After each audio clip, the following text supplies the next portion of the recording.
Revery's fight with the trade desk has spilled into the trade press. In this interview, Revery's co-founders explain why all specialty and fan-forward providers could be affected. Listen on for more.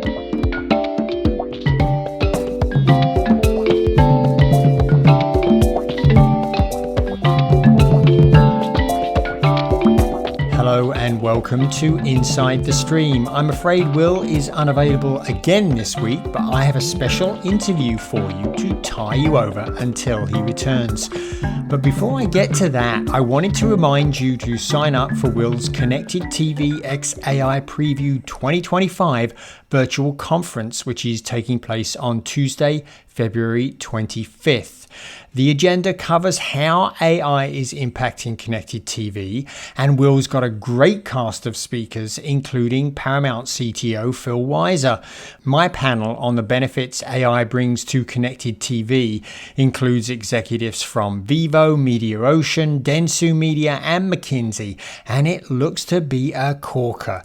So hop over to the videonews.com website and sign up for your complimentary conference ticket. I started covering the transition of television to streaming 20 years ago, and regular podcast listeners will know that what got me most excited about the change back then, and still rings my bell today, was opening the television up to specialty and fan-forward content. Now, back in 2005, as many of you will remember, a few large companies controlled the limited bandwidth paths to the television and decided what channels would be allocated some of that precious bandwidth based on how big an audience its content could attract. The regional nature of broadcasting meant specialty and fan-forward content could never attract a big enough audience and therefore never made it onto the TV screen. When the TV started to get connected to the internet, it held the promise of aggregating specialty and fan-forward viewers across the country and the world into addressable audiences for content providers. If we fast forward to today, that promise, that dream of more open access through the TV screen remains only partially fulfilled. Moreover, new situations often emerge that could restrict the TV content we can watch if not held in check. The disagreement between Revry and the trade desk, which surfaced last week, is one of those situations. And that brings me to this week's podcast. I'm going to bring you the latest episode of my other podcast, End Screen Noise, which is an interview with Revry's CEO and COO about the trade desk dispute. It will give you a window into the issues and explain why we all need to carefully monitor the dispute and the resolution. And if this is your first episode of End Screen Noise, why don't you subscribe to it through your podcast manager? Just search for End Screen Media and subscribe. Now, on with the podcast. My name is Colin Dixon, founder and chief analyst at End Screen Media, and today is March 20th, 2025, and this is End Screen Noise. It's hard for specialty, niche and fan-forward providers to effectively monetize their content investment through advertising. The simple problem they face is scale. However, Revry hit upon a unique solution to the problem for LGBTQ+ providers. It created Prism Riot, a certified premium programmatic advertising exchange that allows LGBTQ+ providers to band together and help build that scale that they need and take advantage of enhanced ad values in the process. However, Revry has run into a problem with the trade desk that threatens the Prism Riot approach.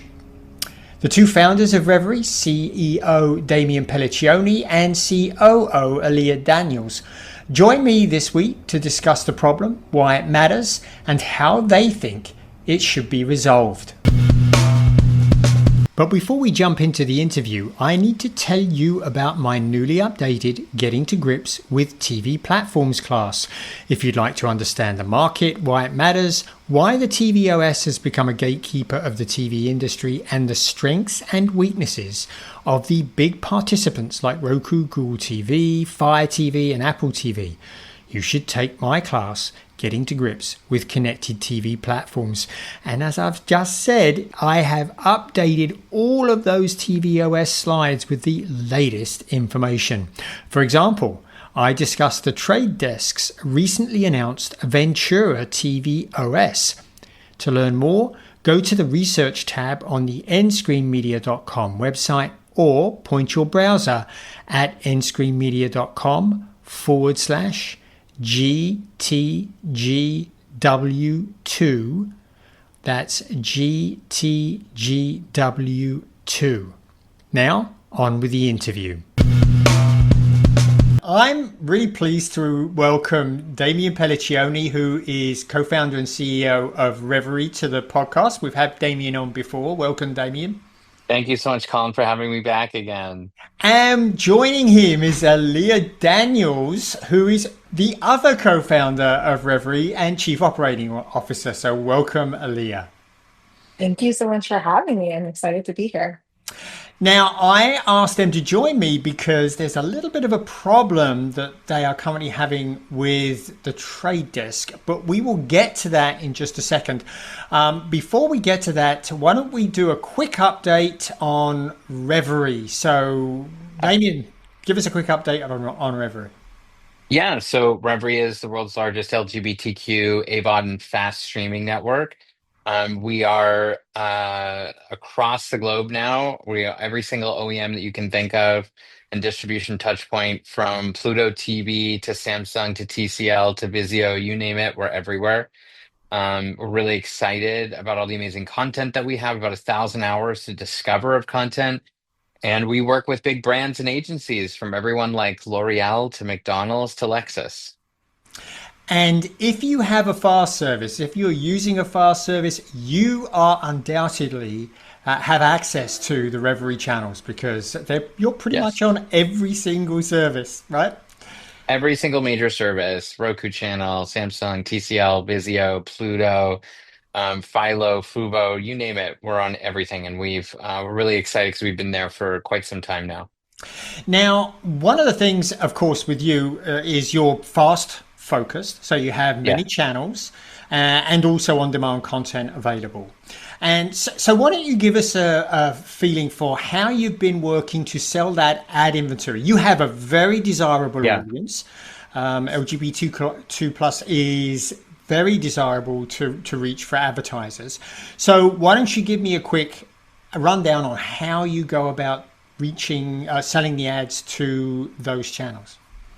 Yeah, so we have an amazing direct sales team who sells agencies and brands direct. We also have a programmatic offering that we started last year. Well, actually, 2 years. So we're in the second year of Prism Riot, our ad exchange, which connects both to our owned and operated as well as a lot of our platform partners. And it's we've been doing really well. The value of this network, or at least this audience, I should say, specifically audience, LGBTQ folks have a disposable income of $1.7 trillion a year in the United States, and that's coming off the last census. So we're very affluent. We spend a lot of capital, and there's a big white space of opportunity for brands and advertisers to reach a very targeted, affluent demographic. Very good. And Leah, why don't you give us an idea of what DSPs you're currently working with? What programmatic platforms? Yeah, so I mean, obviously we work with Nexon, we work with Yahoo, we work with a lot of the major players besides the one that we'll be talking about later, in order to be able to reach um, help all of these advertisers and brands who, to what Damien was just saying, are super aware of how important it is to reach LGBTQ audiences, but we've really navigated a way for them to do it at scale and authentically, because I think there's a lot of folks who try to do it but they don't necessarily hit it exactly on the head, and there can be a little bit of static or friction there, but we've really created an opportunity for them to do this at scale, and authentically in a way that the audience doesn't just feel tokenized, which is very, very important to us, but it's also really important to our partners. Very good. And you hit on a very interesting idea with Prism Riot, which I absolutely love. I love this business model. So please, who wants to start off to explain the Prism Riot model for us? Damien. I was gonna say, Leah, if you want to take this one. Sure. So obviously all of our content is LGBTQ aligned. And right now, contextual is sort of the best way in order to reach certain demographics. And we've been able to do that really clearly through Revry, through our O&O, through all of our channels everywhere. But what we've been able to do with Prism Riot is we are able to talk to our audiences, not just on our platform or on our channels, but across multiple CTV and other fast channels. We have direct partnerships, we have direct contracts with all of our partners, where we're saying, hey, we don't want all of your audience. We want our audience because we know how valuable they are to our partners and they want to be able to reach them at scale. And so what we've been able to do through our technology with Prism Riot and all of these partnerships is offer that opportunity for our partners to be able to do that. Very good. And you sort of came up with this idea because you noticed that your inventory was being sold at what you considered to be well below market price, right? Yes, and that's a problem, right? One of the reasons that that we were seeing issues was, obviously we only have a certain percentage of the inventory with the different OEMs and the distribution partners that we are able to command. And we sell at premiums, especially depending on the time of year, be it Pride season, obviously June and July, that's a premium opportunity, or October, LGBTQ History Month. But we noticed that not all of the other folks were following kind of the same pathway that we were in terms of our pricing model, because their pricing systems are a lot different than ours, selling direct. So that was one like pain point that we were trying to solve with Prism Right. But the second pain point really was the ability, like to Aaliyah's point, to really be able to tap the data around our audience when they go off of our channel. So I know like my husband loves to watch the I Love Lucy channel on Pluto TV. So they'll start on Revry and then jump to I Love Lucy. We want to follow that pathway and understand that data of where that user goes and to be able to better serve our advertisers around whether it's contextual marketing or lookalike marketing, but being able to have and hone that data for the advertisers to really reach and understand the viewing habits of the LGBTQ fast viewer. Okay, so that's Prism Riot. Yeah. Now, let's get to the crux of the problem that you've run Yes. into with the trade desk. Yeah. So look, I'll summarize a little bit here, but this is our issue is data, right? We're an exchange. Prism Riot is an ad exchange. We're very transparent with all of our partners who buy inventory direct and programmatic from us. But the point of kind of where we're going with this is that Trade Desk wanted us to just give away this data with their open path product, not allowing us to monetize data on a protected class, LGBTQ people. And that fundamentally is a full stop issue for us. We don't want our data to be in the hands of folks, a publicly traded business. We don't want our data to be in the hands of folks who are not coming back to monetize in the same way that we are. And so we had major issue with that. And we had buyers specifically that were saying, we want to work with you. We totally understand your argument, and we will follow your lead. Most of our advertisers and partners follow our lead because we're the experts at our own community, or they want to follow our lead. But in this case, we are being blocked by a piece of technology that unfortunately a lot of big agencies and advertisers use as a SaaS product to maintain their quality control over their inventory and, more importantly, the data exchange. We had been in touch with the trade desk multiple times around figuring out an opportunity to work together. We had our buyers who were raising, these are Fortune 500 brands, raising their hands saying, we want to work with Revry, like open up the exchange and we were continuously being lied to or gaslit by the trade desk, or just lulled into this false sense of security that, there was an opportunity for us to work together when really there actually wasn't. And after a certain period of time, you kind of have to take a stance. And in this case, our stance was very firm and very public. And that was a letter that we sent out to all of our buyers and to all the agencies just last week, last Wednesday, before the Ad Age article was published on Thursday. Now, what I do find very ironic in all of this is the trade desk stock dramatically plummeted, not because of us, because of a poor earnings call that happened on Wednesday. So I do find it very interesting that that stock has not recovered yet, and that there are other folks who are coming to the table with very similar issues that we're having. Now, they claim that the problem with Prism Right is it doesn't give them the transparency that they say they need. They say they're okay with your inventory because it's first party inventory, it's yours, but third party, they want that, they want special provisions for the third party inventory, right? So how do you sort of address their issue with that? To be completely honest, I think it is convenient that that is the reasoning behind it because everything that was asked of us, we've offered. In fact, the only reason that this is even an issue is because we were transparent. We're the ones who went to them and said, "This is our exchange. This is our network. This is how it works." They didn't even know. We were the ones who were transparent and went to them and said, "Hey, this is how we operate." And then it became an issue. Every time since that very first conversation that we've had this communication with them, the immediate response of how to make this work is, "Oh, no problem, just give us your data, use this product we've got that we can then use to commoditize your data and not sell it to anyone. It's no longer protected." And as Damien mentioned, this is a protected class. It's incredibly important to us that we're being very sensitive around this material, and there's no guarantee because I don't know what their transparency is on their side to ensure that they're going to keep this data protected. And everything that they've asked of us, we've offered. You want to see our direct relationships because this isn't us just buying on open exchange. Again, this is very specific. This is our audience with partners who we have direct contracts with. It's not some third party sitting in between. It's us and our partners direct. We've offered them our contracts. We said, "Hey, take a look. We have nothing to hide. Everything you're doing is on the up and up. We don't have any problems with that." And the response was, "Oh, well, we see. Well, let me see. We got to get an exception." But until we get that exception, do you want to use this product that we've got? Because it always came back to us giving this to them because they knew that they could try and find a way to monetize it.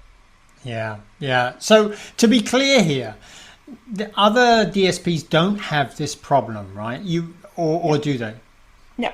No. No, we have wonderful partners with Yahoo, DV360, Nexon. Nexon's our biggest partner here. And we, again, and even in this article, sing their praises because we do not have the same issues with these other pieces of technology. We've been encouraging our advertisers and the agencies to switch to one of these other solutions and Yeah. leave the trade desk because they are not supporting smaller publishers like ourselves. And that's the issue, right? Because I suspect that maybe if you were a lot bigger, Of course. the Yeah. exception would flow, right? Hmm. Totally. Yeah. Yeah. So, okay, so you seems like you're at a bit of an impasse. You've actually withdrawn your inventory completely from the trade desk now, right? That's correct. Yes. Correct. So, what do you think is the path forward? What do you think is resolution to this going forward? I think it's the brands switching to a new piece. Not to sound like an echo chamber here, but leaving the trade desk. The trade desk should not have a monopoly on SaaS technology that is used for quality control and the exchange of data or the exchange of inventory. There, like I was saying before, there are other pieces of technology that work just as good and work with partners just like us and a whole slew of others who are experiencing similar issues with the trade desk. But it's going to take one of those major brands to stand up and say, no, I'll switch. I'm done with this. It's too much of a headache. So we're hoping that one of those brands take that stance and switch over because they're the ones that actually control the keys here. Yeah. And this actually impacts, I mean, the impact is much more broad in the industry than just you, right? Yes. Because there are many niches, as we know. The great thing about the market right now is those niches are filling out. And to optimize the value of their ad inventory, sure, why not pool as you are offering with Prism Right for your particular audience? It sounds like this has much broader impact on the industry. Absolutely. Absolutely. And I think that's the real sticking point here is that because it's an exception, what it does is it creates an opportunity for the trade desk to decide who gets the exception and who doesn't get the exception. And if you're talking with publishers who have very segmented audiences, there's more of an incentive to not give them the exception and just encourage them to use their technology. Because now what it does is it makes their offerings to the brands a bit more robust than it would be without us. Yeah, and as I say, one of the things I've noted from antenna data is that a lot of growth now is coming, even in the SVOD world, is coming from smaller, these more niche providers serving more specific communities. And I personally am expecting a lot of growth in this category going forward in in 2025 and beyond. So it sounds to me like this problem is only going to get broader and deeper unless it is resolved. Yep. Yeah, absolutely. I agree with that sentiment. Look, and I agree with your first sentiment of like, yes, this category, and I'm talking about ourselves here, LGBTQ is growing. The importance of it's growing in today's political climate with all that we're seeing in this country. There's more importance for us to be here, to be telling these You stories, bet. to be uplifting and having a platform to hopefully normalize the LGBTQ experience to broader audiences. I always say like we have millions and millions and millions of viewers across all of our platforms, and we don't qualify them all as LGBTQ. We don't see that as a bad thing. We think that's wonderful because, whether you're an ally like Aaliyah is an ally to our community and yourself, Colin, the importance of the ability for this data to be protected, let alone the stories to be protected, and to have its own platform that is run for and by the community, I think is now more than ever important in today's climate. Yeah, you bet. You bet that keeping that data safe is of Yeah, paramount importance. Well, I yeah, hope you will come back and talk to us about absolutely. this issue as it progresses and hopefully reaches a satisfactory resolution for you in the future. So thank you both for coming and talking with me, Aaliyah and Damien. Thank you so Thank much for having me. you. This has been Colin Dixon with Endscreen Media.